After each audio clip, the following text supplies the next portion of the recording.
skaidrosies, taču vietām gaidāms lietus un migla 12–17 grādi naktī. Rīgā nakts stundās nav gaidāmi nokrišņi, debesis brīžiem skaidrosies un +13–15 grādi.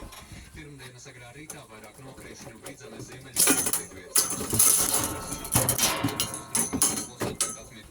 Rīgā no rīta stūs, bet apmēram temperatūra 15 grādiem.